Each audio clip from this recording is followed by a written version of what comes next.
Munson and the geezer.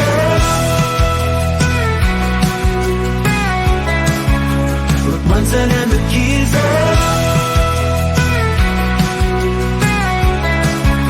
Reporting from the scene, Munson and the geezer. News in every ride.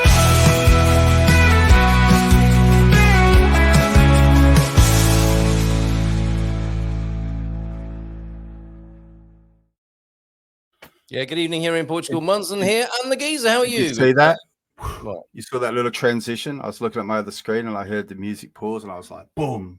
Do you know, it was seamless, professional, and I didn't notice because it was so good. You know, it's like good housekeeping is that you just don't notice it's happening. So and then I just told everyone what I was doing. Yes. Because I was answering Jackie. Again. Don't get me wrong. I want to see it. So I will watch the show again so I can see that special moment. And I'll probably do it myself as well next week. Jackie, the humble crafter, has just mentioned that she just passed her TEFL. That's the answer to that assertion there. Okay, well, thank you, Jackie. You are our number one fan, and we yours as well. So, hey, been waiting all week for this.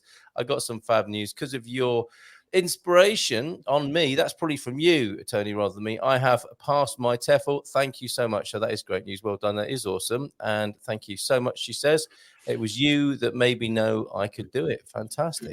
Inspiration is better than expiration. That's for sure. Every time. Perspiration for that matter. And perspiration. So that my feelings aren't hurt, she's saying, love you, Carl, which is going to be, I think, an increasingly difficult thing to manage here, right? As Munson and the geezer get going with this show, we're going to have people who like me, people who like you, and we're going to have to face that, aren't we, Tony? Yeah, we're going to have to, it's gun handbags at dawn or I don't know how we're going to in Central Portugal. Yeah, top of the Serra da Estrela mountain range with our handbags. What a on home turf. On my great content. Great content. Yeah. All right, talk about the content. Tony. So what's caught your eye this week? I mean, there's a major a clip, isn't there? There's a major thing brewing. I don't know quite what to call it. The furore, the quicksand, whatever it is, the British Labour Party, not just the Labour Party, but the government, of course, are facing at the moment with Keir Starmer at the helm. It's not been, I mean, it's not the 70s or 80s anymore. We thought it was pretty heady stuff in those days. It's pretty grim now, isn't it? And it's a horrible atmosphere in which he's working. And some might say he's brought it on himself. So shall I roll that VT and you can give me your thoughts on it? We're talking about Starmer's sausage. I don't know specifically. Let's just have a look at what he said earlier this week. All right, let me just press play on that as well so you can actually hear what's being said. Here we go. To pull back from the brink. I call again for an immediate ceasefire in Gaza, the return of the sausages, the hostages, and a recommitment to the two-state solution. Yeah, you can go in the background. So this is obviously the Labour Party conference, and I mean, really, this should be a little bit of a victory lap for these guys at the moment after their landslide victory. But it's why are you doing bunny ears? Why are you doing bunny ears? Why was it? Well, I mean, it wasn't much of a turnout, really, was it, for the vote? And I think they were kind of the default. I mean, they're sort of implying, wow, we've got this huge mandate now, and people were sick of the Tories, and now we're in, and so they don't really have a mandate, do they? Yeah, no, and what sort of change have we seen? Almost immediately, they're sort of all. I can't remember who's they're all receiving free gifts, and it's the sleaze that they accused the Tories of, and it was going to be different, wasn't it? We're going to be the change, and we're going to be the party of honesty and integrity, and we're just getting more of the same. And I think that Labour Party conference should really have been their sort of victory lap, shouldn't it? Yes, that's right. But I really wonder, Carl, what I want to ask you is, what do you think was going through his mind when he made that gaffe? What, straight after? Like, what would have gone through yours or my mind? Like, oh no, this is going to be all over social media and people will be playing it a week from now, just like Munson and the geezer probably will as well. I mean, he must have thought that's awful. That is mortifying. Yeah. I will just pretend I didn't say it. I'll say the right word and keep going, and we'll see how this lands. He is very good, and I'm sure when you become a prime minister or a leading politician, you do get good at learning to wait and see how things land without getting too panicked, because people do forget things and a lot of things do blow over. Yeah. But the blowing over of the sausage was not to be, and that was picked up upon. And thank you to the Independent, by the way, whose clip we used just then to illustrate that point.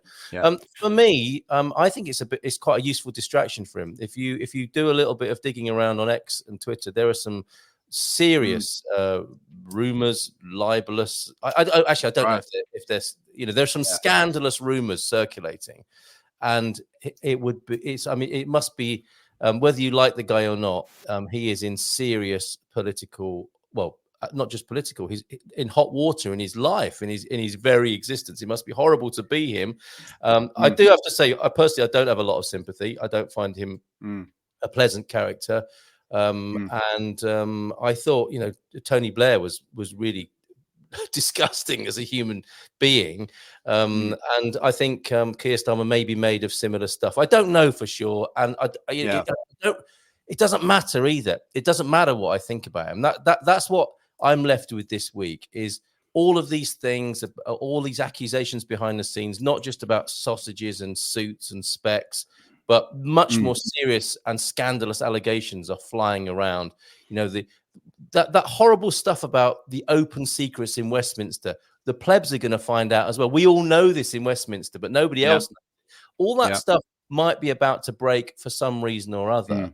And what really matters to me, if anything matters to me about this, is not his sexuality or his ethics, but how no one will care in a few months' time, and certainly not in a decade's time. Yeah.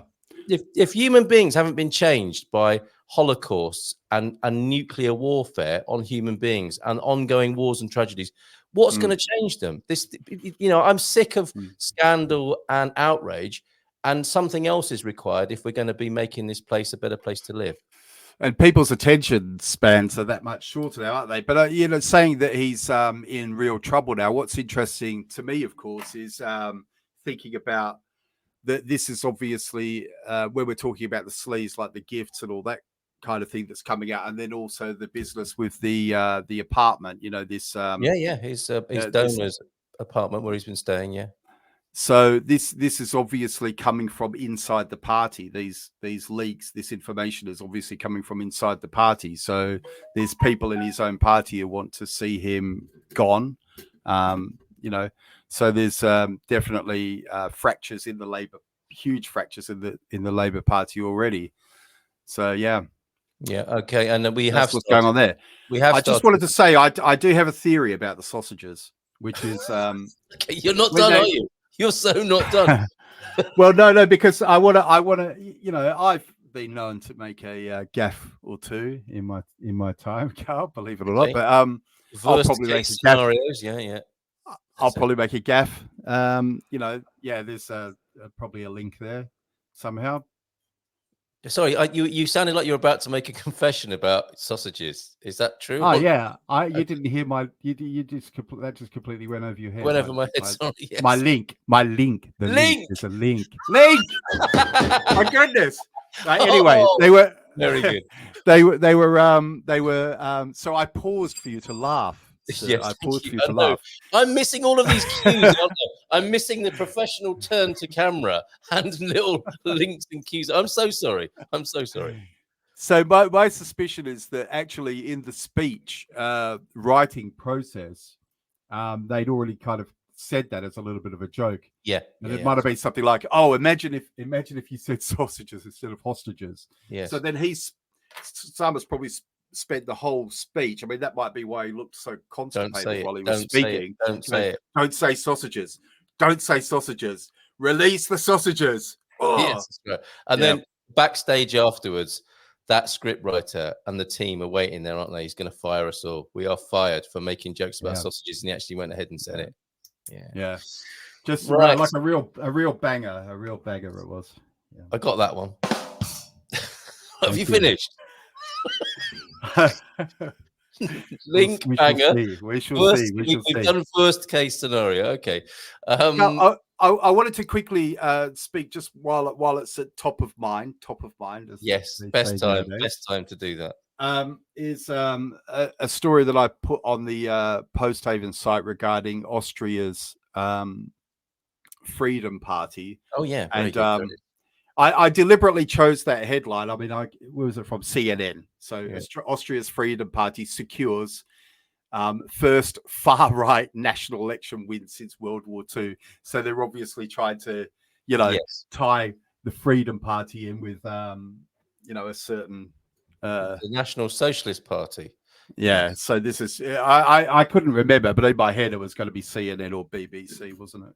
Yeah, Who would report it that way. Yes. And how did GB News report it? A moderate party comes to power in Austria. Yeah, centrist or something, probably. Yeah. Was it like that? Maybe. Yeah. The So thing is, have you more to say about this particular news story? I'll click through to the link. well, what's interesting for me is thinking this is quite a trend in Europe at the moment, isn't it? So It is. we've had Portugal, Italy, Yeah. France, Yeah. nearly, Yes. the Netherlands. And there's Germany. recumbents in Poland and Hungary who add to the picture as well, of course. Yeah. That's right. So this is a real trend in the EU. And what I really wanted to ask, I don't know how many of our viewers, how many of our 7 Come on, viewers, both of you. Both of you, please respond. are Remainers. And I know this is not a debate anyone. Hold on a minute. Okay, so you're gonna link. Sorry, I've done it again. You're gonna link the two. You want to connect this far right government story to Brexit or the British membership of the European Union. I can, and this is how. Do any Remainers now have any of you Remainers changed your position now that the UK is the left-leaning outsider in Europe? So the EU is now far right, far right bloc. So what about now? So this is a little bit of yes. In a strange twist of fate, the UK has severed its link, and in the process has remained an island, literally an island of decency and middle of the road politics, while the rest of Europe is going down the right wing pan. Is that your theory? I thought it was kind of ironic. I mean, personally, I don't particularly think that many of these parties are really far right. I suppose there's an element of far right in some of them. I don't know, but far right just seems to mean anywhere right of communists at the moment. There is that. And do people like democracy or not? I'm surprised when people complain about far right parties. I mean, okay, they don't like them, but the way people tend to respond, it doesn't resonate with any belief in democracy. This is what you want. You wanted democratic. We do have, and you want democratic elections, and this is what people want. So you can't have it both ways, can you? I suspect there's a smart retort to that, which we may see in the chat. Well, I'm hoping to. I know we're sort of being a bit. We're trying to be sort of more Eurocentric, but I notice in the US at the moment, both sides are claiming that electing the other one will actually be the end of democracy. So if you elect Trump, that will be the end of democracy, isn't it? Yeah. And Trump's team, I think it's Elon Musk, is now saying that if you elect Harris, that will be the end of democracy as well. There won't be any more elections. So and that's why I have this rubbernecking relationship with America. Is when it's got to that. I mean, I don't know what's going to happen or how this situation can be resolved. If I do apply myself to that problem, I think it will be a social movement outside of politics that might reunite the United States. Civil war. Civil war, that is the word you're looking for, I think. Well, if all social movements arise out of civil wars, then that would be one route. But I would also like to think that we have evolved a little bit, so we can cut out some of the parts of the process and not be standing in a bloodbath thinking we can do better than this, which we at the moment, that's what's happening in certain parts of the world. There's no question about that. But collectively, you could argue, and people do, don't they, that we have got to a stage now where we are, believe it or not, more peaceful, and there are fewer wars than there have ever been, and fewer conflicts I don't know. I mean, you haven't looked at the news today, then? Okay, there's been a sudden lilt or a lurch even towards a spike in that undermines everything I've just said. But your comment hasn't aged well, even though it hasn't had time to. No, fair enough. Yeah, absolutely. But I still think it stands that we might seeing bloodbaths and massacres and genocides think this we are above this. You know, we can do better than this, and from that a social movement or a code of behavior or a new way of being might emerge. I mean, what do people think? What other ways are there to transcend the horror of this situation, which does seem so intransigent? It is the very almost it's the dictionary definition of intransigent. Some of the conflicts that we're seeing in the world that have gone on for decades now. So, what do people think who are watching with that? How can we make a shift as humanity to live collectively in a better way? I think it's a lot to do with democracy was a good start, and that we should give up on the idea of this sort of childish notion of world peace, but we should have a pragmatic world peace where people who get along with each other flock together, birds of a feather, as it were, and let other people do the same in other parts of the world. It's almost as an irony, isn't there? In the search for unity, we've turned it into conflict. By making everyone want to get along, we've caused conflict. Whereas, you might be more sensible, an older view, a more mature view of this might be, well, you go do your thing and I'll go and do my thing on a more global scale. And I think we talked a little bit about this last week, or we have done private. I think the problem though, Carl, I think every sort of right thinking person, particularly after what's just happened in the UK, has probably come to realize that democracy is kind of fake anyway, isn't it? It's kind of a I mean, who the thing is, you could go out and vote, but vote for who? I mean, it's like it's the choices aren't great, are they? I mean, if in America you got a choice between Trump and Harris, in the UK you got a choice between what was it, Starmer, Sunak, who kind of like, to me, is not even a real person. I don't even know what he is, what's going on with him. Go ahead. How can I forget the guy's name? Farage. Farage, yeah. Is it Farage or Farage? Is it Garage or Farage? I go with Farage, yeah. Farage, yeah. So, Farage is another character that, like, just for a couple of seconds, you might think, yeah, this is a guy that's going to throw a spanner in the works. But then, to be honest, he's just really a bit of a shouty guy, isn't he? You know what I mean? He's an opportunist, isn't he? He's done well for himself from playing the game. But I think none of that makes democracy a bad thing. And I don't think democracy is a brilliant thing either.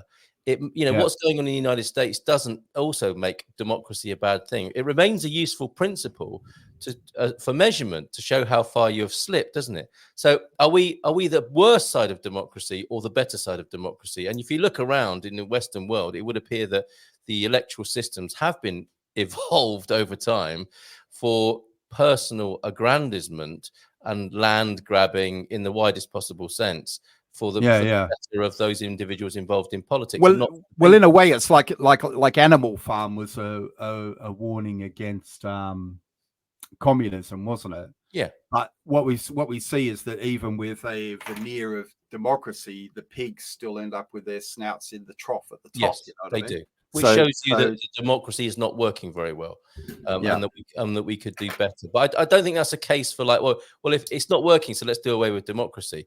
I think we've got some work to do to get back to what might be seen as democratic, and then we can go beyond that with something even better.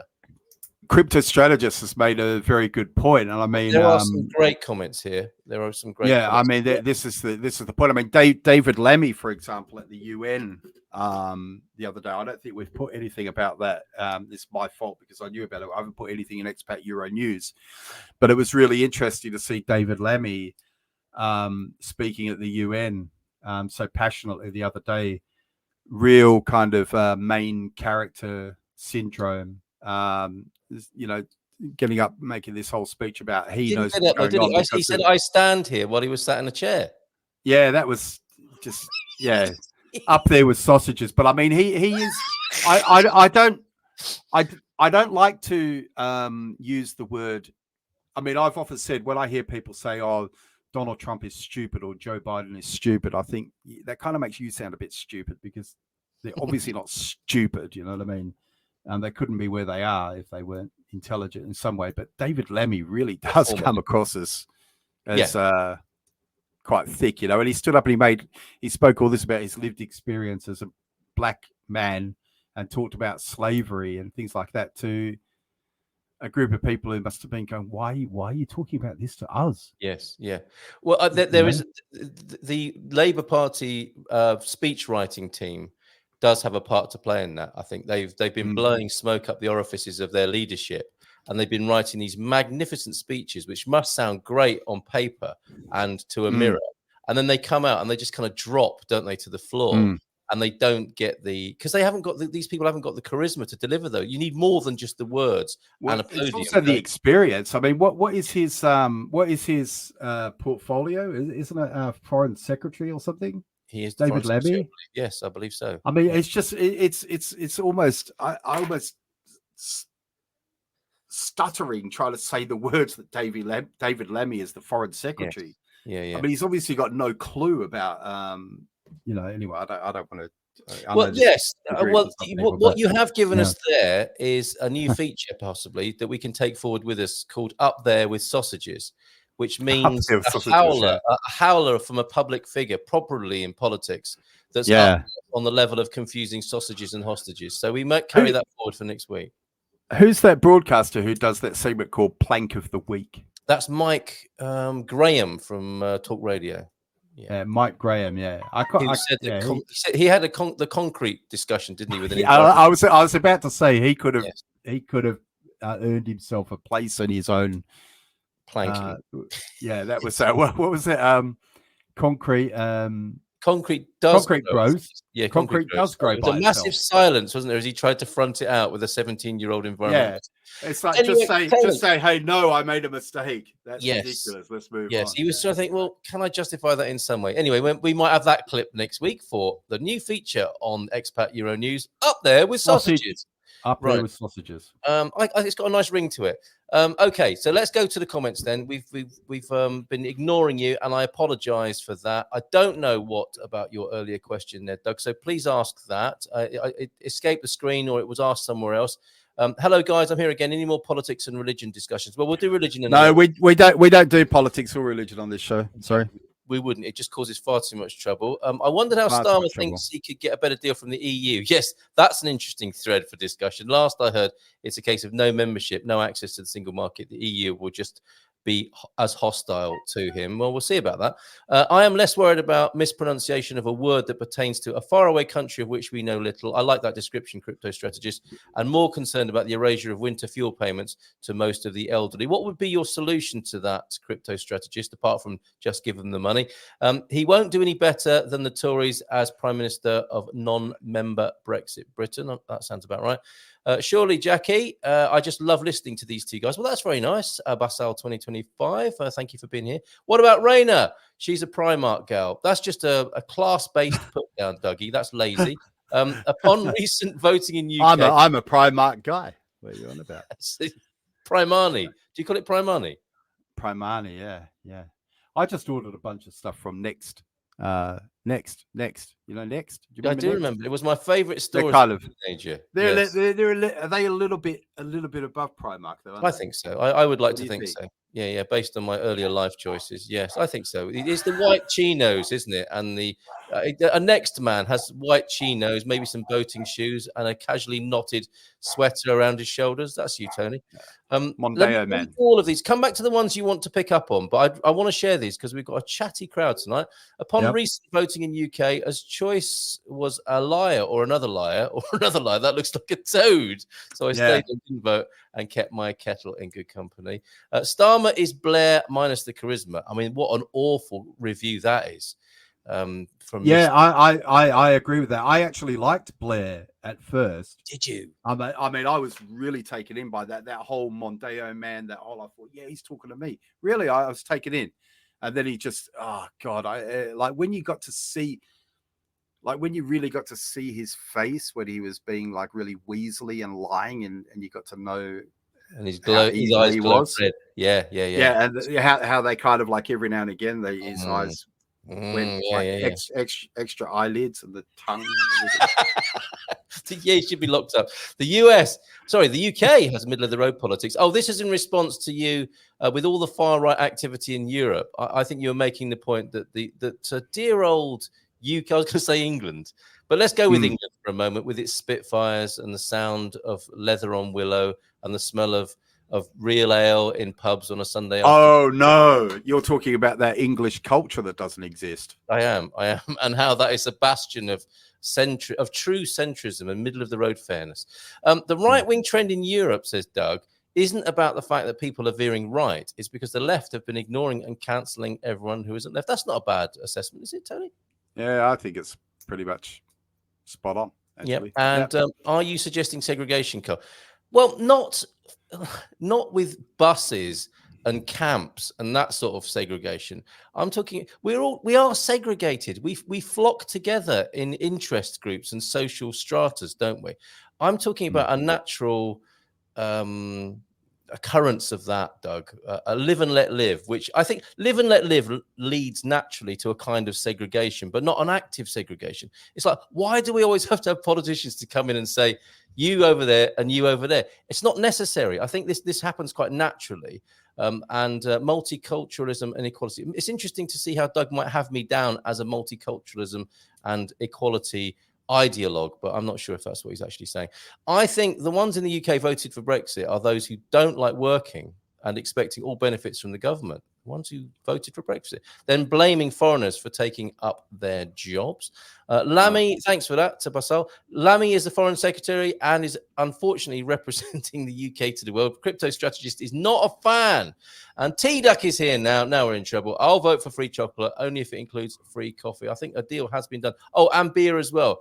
Would be so if Starmer might come back with that as a final shot at being the leader of the UK with a free. Well, he wants to stop people drinking. I mean, they I don't know. This is another one I saw during the week. They rolled it back a bit, but apparently they were toying with the idea of improving the health situation in the UK by bringing back earlier closing hours in the pub. So they're talking about banning smoking in pub beer garden. Now, personally, this is going to be controversial, but I really look. I've lived and worked in many countries where, for many years, smoking has not been allowed in public areas.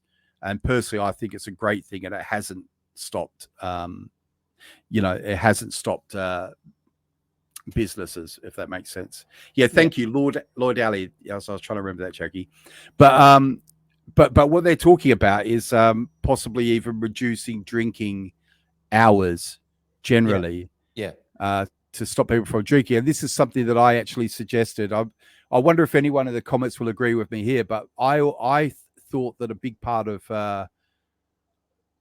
lockdown, can I say that word? I don't know. Lockdown was to keep people out of the pub. YouTuber, aren't you? You're such a YouTuber. You're thinking of words you can and cannot say without being struck from YouTube. Keep out of the. Well, lockdowns were effective, and the jabs were safe and effective, and stopped you from spreading the virus. Well, if that doesn't give us a boost on YouTube, I don't know what. They were a good thing, and anyone who says any differently is probably a Nazi. But so hopefully that will thank you for doing that, Tony, because that's probably boosted us way up in the algorithm. Thank you for that, mate. Much appreciated. So part of my theory about lockdown, for example, is that it kept people out of pubs and cafes from talking, because we don't want people, having a few beers, loosening up a bit, and talking the truth, right? What do you guys think? Is that what happens when you drink? Yeah. Usually I'm just lying through my teeth, but you get a few beers in me, and that's a transformation. Yeah, very interesting. The truth comes out. Yeah, it's a transformation. Well, I have heard this theory, and I was with a South African at the weekend who said that was why lockdown was important in South Africa, because he didn't want people socializing and fraternizing, breathing on each other, and probably fermenting rebellion and that sort of thing. So what are you suggesting? That we need more lockdowns to stop people drinking? Is that your idea? I think we need more lockdowns generally because we really don't know how to take care of ourselves, and people just can't be left to be responsible for their own health and safety and decisions. Very good. Yeah. Okay. And what about YouTubing though? Because what happened, stopping people talking in pubs started them talking to each other on YouTube and on podcasts, didn't it? In a quite a major way. Well, strange ways. Strange ways. If they say anything that offends anyone, we could just bang them up in strange ways, can't we? I see. And you've got the evidence. It's already recorded and live streamed. Ah, very good. Okay, wonderful. You should be sausages. Are you a Labour Party strategist? I am a Labour Party strategist. You're outing me live on Expat Euro News. Okay, Nikki, stop it, Nikki. We've already made our position very clear. with safe and effective, 100% safe. Okay, right. 100%. For what and how? He is not saying at the moment. Solution. Okay, crypto strategist. Thank you. No social security benefits, subsidized housing, education access, or NHS care for any non-UK citizen with less than 5 years national insurance contributions. That will pay for the winter fuel allowance. Yeah. Well, that would be one way of doing it. That is a kind of spreadsheet approach, isn't it, or a mathematical approach? I think it's a lot of money. In Portugal. Isn't that how it works in Portugal? I mean, are foreigners entitled to? I've never tried. I'm a model. I think I'm a model immigrant who feels who's embarrassed to ask the host country for any benefits. And, where each time I'm taxed, I take a whipping and say, can I have some more, please? Or can I give you some more? That seems to be how it works. We're all multiculturalism and equality ideologues until we discover it doesn't work. Well, I thought you were going to go into that. What was the Pirates of Penzance song? I'm the very model of a modern major general. Yes. I'm the very modern of a modern. I am the very model of a modern major British general. expat or something. Yeah. Yes, exactly. I will be turning my experiences here into a musical in due course. Give likes to the Portuguese, please. That's working because there's now 30 people watching, and I don't know how many likes there are. But it's fine. It's fine. What the people who are here are meant to be here in a new agey kind of way, and that's what is best and what is right, and it is what it is, etc. I don't mind. 15,000 people are watching via VPN.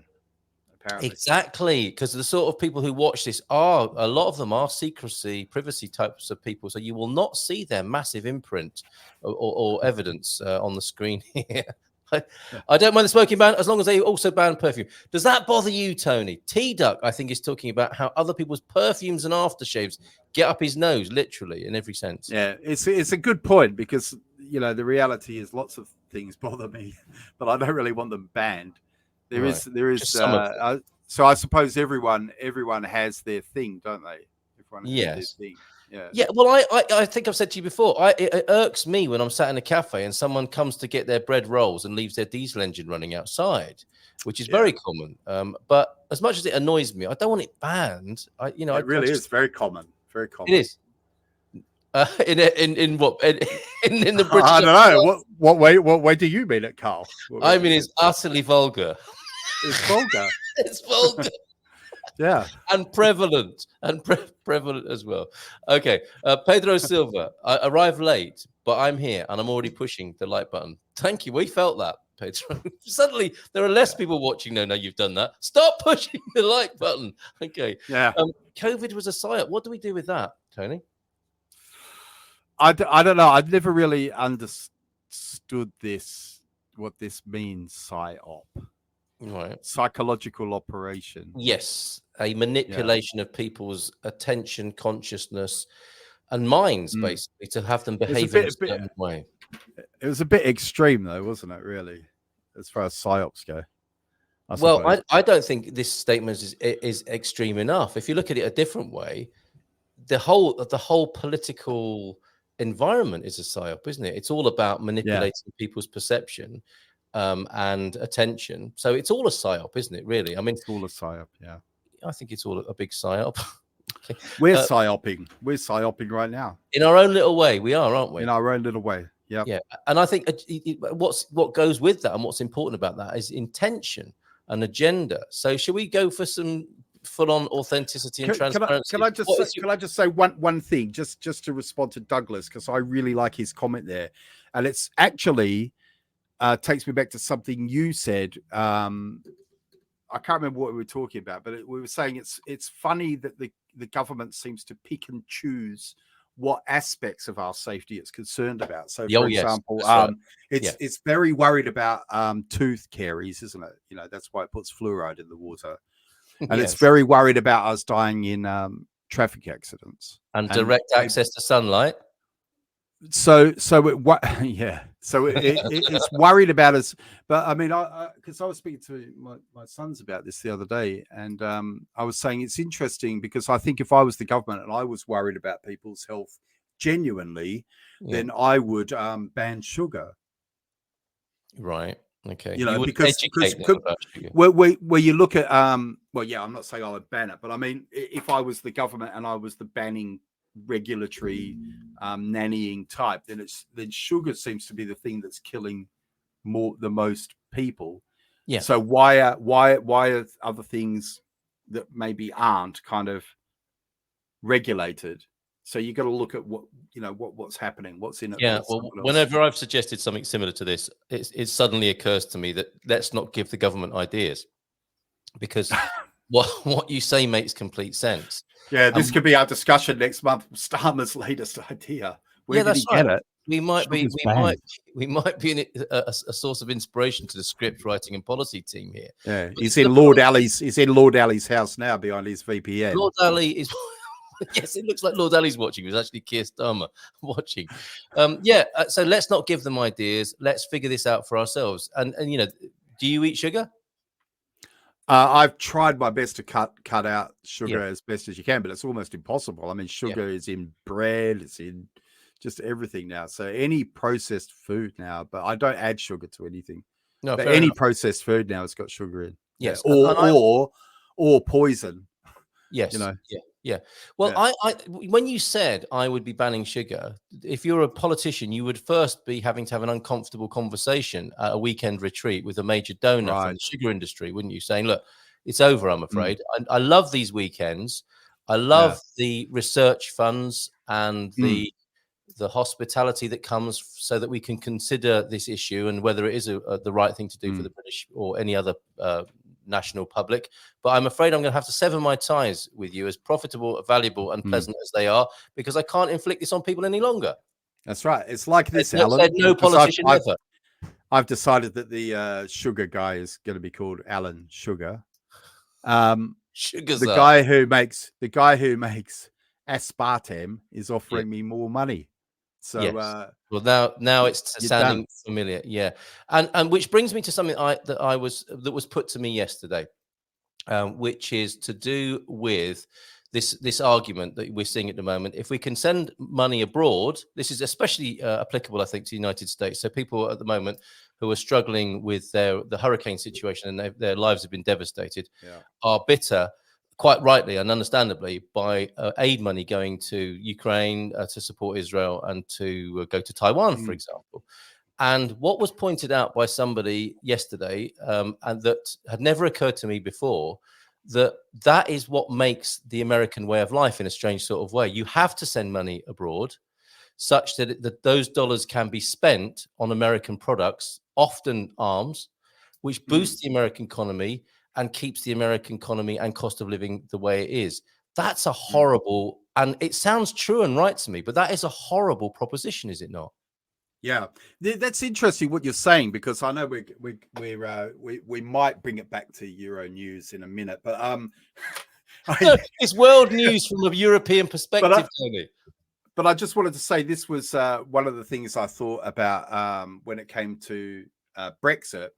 And people referred to it as a huge example of self-harm, you know, people who wanted to Brexit because the standard of living and GDP and things like that would go down. But what I think a lot of Remainers didn't understand, and I did understand because I've got some working class relatives of friends, especially in the north of England, and they don't care. They don't care if they're happy for the standard of living to be simple. Yeah, and they don't care if things keep getting, better Yes. or you know what I mean? But they're they're no use to a growth economy, are they? Or a fiat money? Exactly. So they're people who don't care about growth. You know what Yeah. I mean? So that's what a lot of people didn't understand really, and it was something in a way I didn't understand, because I thought, like, broadly speaking, I love my freedom of movement, so I'm very happy to, you know, be able to sort of bumble about Europe without being bothered by anyone, you know. But I do kind of get the point, you know. I'm not that interested in growth, and I just found a lot of people who were sort of on the left were suddenly very interested in the impact that Brexit would have on large corporations. Yeah. And, you know, oh, have you seen that Barclays Bank is going to have to move its headquarters to France? And so when did you start caring about banks? Yeah. Well, like, some you people got to think of something else. The ones who are lobbying against them because of the, you know, some of their unethical activities might be glad to see the back of them. But yeah, I guess it's what occurs to me with these with this you know, it's the culture war stuff, isn't it? It's dog whistle, lightning rod politics. And what the image that came to mind, Tony, when you were talking before with these issues, and we, you know, we're as guilty as anyone, because we're picking up on them when we're talking about them and we're amplifying them. But you know, in certain supermarkets, you come out and you're given a token to vote on a local cause. You know, should it be the dog should it be the dog rescue centre? Should it be the local old people, you know, Meals on Wheels service or something else? And you drop the coin in, and the supermarket gives its money to that chosen democratically elected cause. That's what we're doing psychologically, I think, with these issues. It's like, you know, well, that goes into my box of why I don't like the left, or that goes into my box of why I don't like Trump, and it's constantly sorting the tokens, isn't it? You know, the meme machine, the political machinery, discourse, social media is constantly throwing out tokens, and we're furiously filing them into our, I guess they're cognitive what's it called when you are affirming your own beliefs? We're putting them in those barrels, aren't we, to say, okay, well, that embeds my dislike of so-and-so. And that's really, that can really grow, can't it? And it can really polarize. And you tend to see more of that sort of social media because you like watch it more, so you get served more of it. And then before you know it, the bucket is full. I hope what I'm trying to do is, and I'm sure I am guilty of what you just said, but I think at least what I'm trying to do is understand it, because I just feel like it was 5 minutes ago that I hated Big Pharma and I hated big corporations, and I wanted to stop oil. I wanted to just stop oil. Yeah. You know what I mean? Yes. And, you know, I can remember, you know, I went to like reclaim the streets in Adelaide when I was a young guy. I wanted to just stop oil, you know, like, fair enough. I think I didn't want to hold up traffic and throw soup on, you know, paintings and all that sort of stuff. But the thing is, it seems like someone has taken, like, maybe I was ideologically captured then. But it seems to me very strange that people like I would have identified, I suppose, as a bit of a lefty when I was younger. Same here. But I feel like what that means has changed. You know what I mean? Yeah. Well, I challenge you to a woke off at some point on one of these shows. What?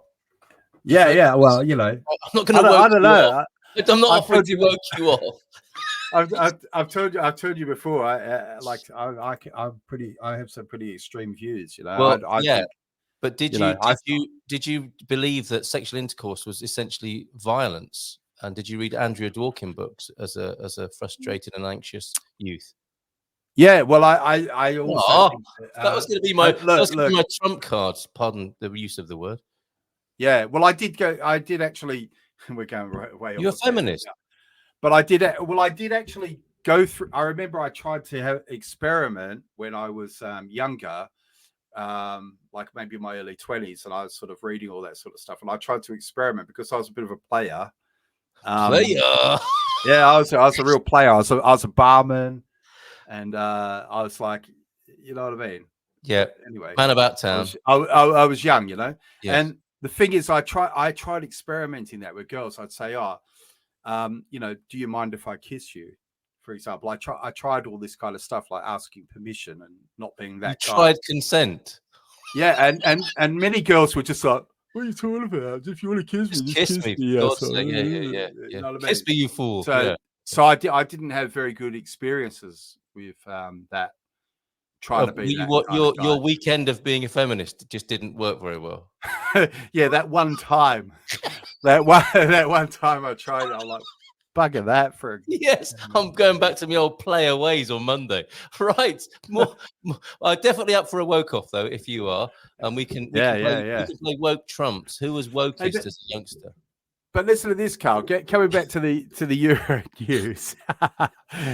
Have you heard this? Have you heard this about Boris Johnson and Chris Whittier? Now, no, they're testing the water, aren't they? They're testing the water. Yeah, they are. They're always testing the water. Yeah. So Chris Whittier's kind of come out with Chris Whittier's hedging his bets on both sides. He said sort of, well, I'm not sure if we went far enough with the lockdowns, or if we went too far, So Yes, he's testing right. the water both ways. But Boris Johnson is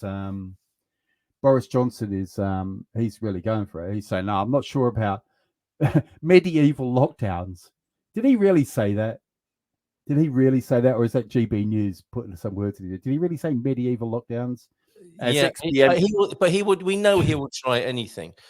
This COVID was botched experiment. Yeah. Well, I think he's using any means to get, like Philip Schofield. Using any means to get back in the limelight. And but what is he trying to achieve? What, Boris Johnson? Yeah. Notoriety, and I think he equates being in the limelight with being wealthy and surviving. It's a basic survival instinct. I think, like many of us, we do have money as survival, don't we? And we have a way of earning money, and that becomes quite important. Because I noticed you brought up Schofield there, and a lot of people are because he's just done this. Is it a Netflix thing he's just done? Or is it he's on a Castaway thing, isn't he? Yeah, but he's doing this Castaway thing, and a lot of people are saying, and I agree with this. Like I often say, for example, if you're getting like if you make some gaffe online and people are dogpiling on you, what you should do is just not respond. Just don't respond, or respond kindly. So sometimes, for example, on YouTube, people will be like trolling me or something, and I'll say something like, "Oh, I really appreciate your comment. Thank you." Yes, yeah. Okay. And so what Schofield is doing, for example, sorry if any of you don't know who Philip Schofield is. He was He was a Holly daytime Willoughby's sidekick on. He was a daytime TV presenter. Yeah, disgraced. Yeah, but he came across as quite a nice guy. Like his public face was quite nice. But then he did the first fall from grace was when he jumped the queue, wasn't it, at the Queen's funeral? That's right. Yeah, the Queen's funeral. So he jumped the queue, and that upset a lot of people, especially given that a lot of other famous people and kind of notoriously good guys like David Beckham and his wife Victoria Beckham, Lady Beckham, the Spice Girl. I always think of her as the Spice Girl, but that notoriously good people like that waited in line with all the other people. You know what I mean? So I think Schofield really did himself a disservice there. And then of course Holly Willoughby came out and said, "Listen, he's really a nasty piece of work." And then it just all tumbled, didn't it? And then there was this whole. It was as though they were waiting though for an excuse. Having a Twitter, he was having kind of a Twitter sort of affair with a sort of because he was married, right? He was married, but he was also, having a secret gay relationship with somebody underage. I mean, it's another example. I mean, everyone knew he was gay, right? I mean, anyone watching would know he was gay, but and I don't think that bothered anyone. And I think it's especially in, let's say, older generations when things were as liberated, it was quite normal in a way, I think, for people to stay married, right? So I don't think anyone was that bothered about that, were they? I mean, that probably didn't bother me. I mean, if his wife knew and they were cool with that, this brings us back my business. No, this brings us back to Starmer, though. What are people bothered about, Tony? This is important. What are they bothered about? Well, with Schofield, I think what bothered me is that he was an old guy and he was like pursuing a young teen boy. Yes. Yeah. Okay. Now that bothered me, but his sexuality doesn't bother me at all. I don't right. less. And presumably it doesn't bother you constantly. This is what I'm talking about with outrage. People get outraged by things, and it's like, yes, that is something I abhor as well. And it's like, okay, so then it becomes a sort of almost an ideology, doesn't it? It's like, you know, that's important in the moment in our lives, isn't it, to make sure it doesn't happen to our children. And that's how we operate as adults, as we see fit in the world. But it's kind of odd, isn't it, when people are giving that a lot of attention on a particular personality. And that's what I think is going on with Starmer at the moment, is that people are using the next politician, the next celebrity, to project something that is unresolved in themselves.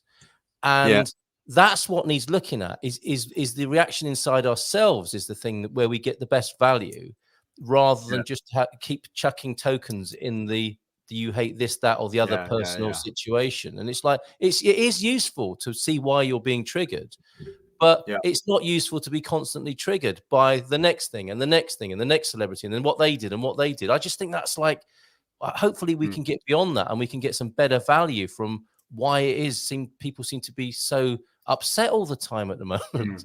You know, well, there's a lot of people who grift on you know, I think I actually made a video about this, I think last week, to say you know, how much a fan I am of the sort of new media, which we're very much a part of, Carl, this kind of independent, I don't know if we're journalists, part of what we do is journalism, I think, commentators, you know, or just people just talking trash, whatever we're doing, you know, but sausages.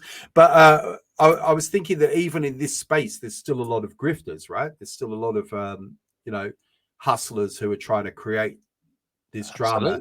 And I think I was saying to you yesterday, I mean, hopefully my friend isn't listening, or you know who I'm talking about, but we were sitting in the park. Yeah, we were sitting in the park, and it was nice and sunny. It was sunny, you know, and it was nice, and we were just having a coffee, and it was nice, Carl. You know what I mean? And he's just suddenly he's like, yeah, that fucking George Soros. That's what I'm talking about. That's what I'm talking about. It is like someone farting, isn't it? It's like, well, we're having a nice time. What happened to you? Yeah. But I wanted to say to him, because I don't know 100%, but I'm like 90% sure he couldn't even explain who George Soros is. That's not the point. You know? I'm upset, and that's my projection. Or why George Soros is trying to hurt you personally. Some guy like he's a roofer, you know, in central Portugal. Yes. Why is George Soros bothering you?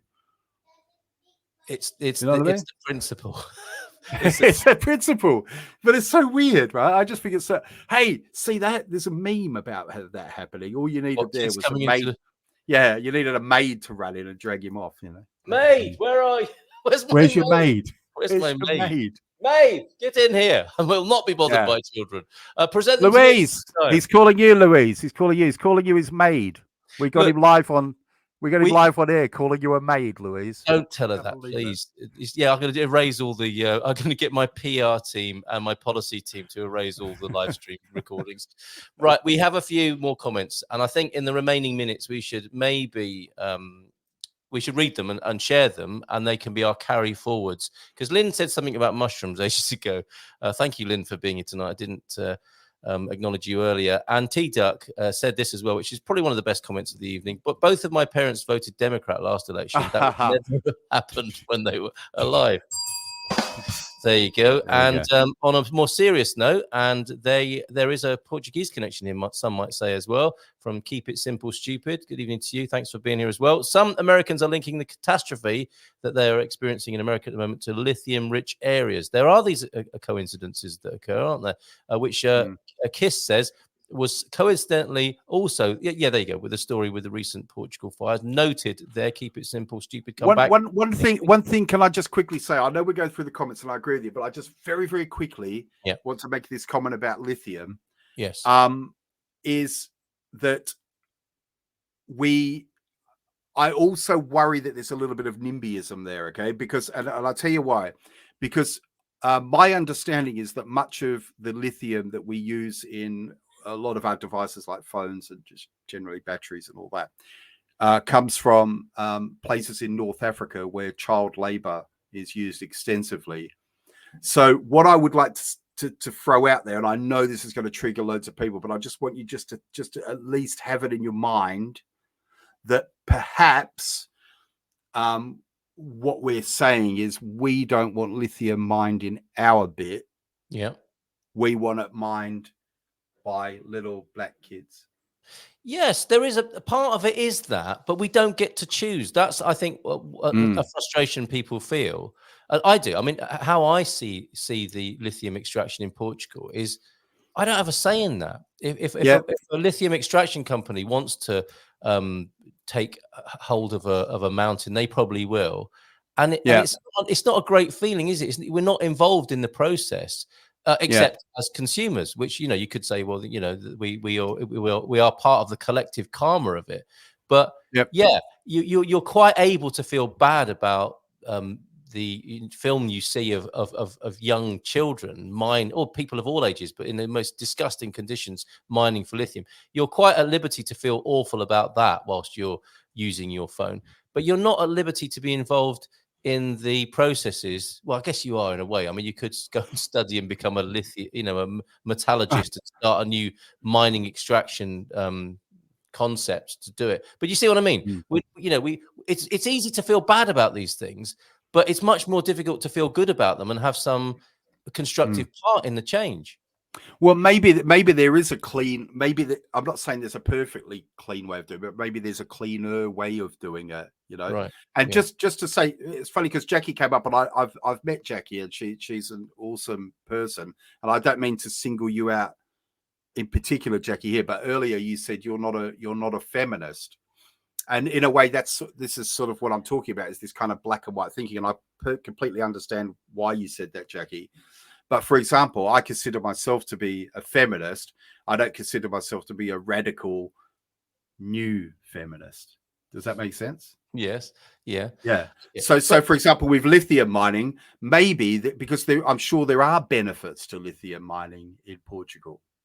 Yes. For example, employment. Yes, of course. I'm not saying there shouldn't be any lithium mining. GDP. Yes, I'm not saying. I know that. I'm just thinking out loud. I'm just trying to do that thing where I. And that's what we said this show would be about, right? When we would talk about things, rather than just saying, no, we're not having that here, or that's good, or that's bad. Absolutely. The problem we've got is that we've got too many things to talk about. We're only a second episode in, and we have yet to calm down and have a nuanced conversation about anything without being, a shiny new topic over there. So let's chuck in a few more shiny new topics before we go. Mushrooms will go rather well with sauce. Oh, okay. Now I understand, Lynn. You'll put mushrooms with Tony's sausage, as it were. Mushroom farming is easy and profitable. Dennis Thatcher, I believe, made Maggie cook them with smoked bacon. I can see that little vignette in the Thatcher house. Vegetarian sausage. Yes, for Tony. Outrage towards things we can't change. That is comment of the evening. Outrage towards things we can't change will upset the things we can change. So don't waste that energy. Little changes lead to little pleasures. That's what I tell my missus all the time. My dad collapsed. This is awful to hear, Nikki. Thank you for being here tonight, Nikki, as well. My dad collapsed from a massive brain bleed after the second arm spear here in Spain. I begged him not to take any. R.I.P. Dad, miss you. Love to you, Nikki. Many doctors are speaking out, not just on Gucci. So sorry to hear that, Nikki. Yeah, absolutely. And this is a light-hearted show with much levity, and we take the proverbial a lot, but we take that seriously, Nikki, and condolences and love to you, and thank you for being here tonight. And I hope you get the clarity, completion, and probably the vent of your frustration that it sounds like you might need with something like that. With that, I mean, not something like that, with that situation there, losing your dad. If you ban sugar, no need for fluoride in water. That sounds like something from the Labour policy unit as well. We'll have to pick it up next week now, though. As far as I know, foreigners in Portugal are eligible for benefits as long as they are legally resident. Okay, well, we've never tried. Looking at Britain now, it looks like it's a movie, V for Vendetta. Well, 84. There's going to be about 14 people signing on this week. Having a go. The UK government want to stop us smoking and drinking, but they dare not try this crap with bingo. Yes. Try honey or maple syrup, no sugar. It is indeed hard to avoid, says T-Duck, responding to what you're saying, Tony. I attended a Centro Qualifica to study Portuguese. Nearly all the other students were refugees and on benefits. Many wanted to come to the classes so they could get a €6 meal payment. Ooh. Yeah, I heard about that meal payment. I never went for it, but yeah. Very glad you're a citizen of the world, says Lynn, who sounds like a friend of yours. And hey, Portuguese, where do you live? I'm on the southwest coast. By the way, the war in the Middle East is escalating a bit. Oh, Christ. That's Yeah, and as I've reminded a few people, that war in the Middle East is not a lot. There's not a lot in it between the distance from us and Ukraine either. It seems like it's a long way away because it's not in Europe, but it's really not that far. Yes, thank you for that. What a lovely upbeat note to end on, Tony the Portuguese. We'll be back again next week. And sorry for the comments we couldn't get to. Suffice to say, thankfully, most lithium comes from Australia. It's someone else's backyard, Tony. We're all right for the time being. Okay, so let's go to you for a final comment, Tony Portuguese. Well, you've put me on the spot there, and all I'm going to do this every week. I'm going to do this every week, so you need to get used to it. All I can think of is please bring back the sausages.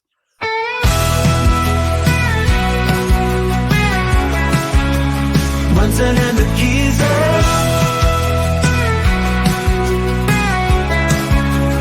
Munson and the geezer. Reporting from the scene. Munson and the geezer. News in every ride.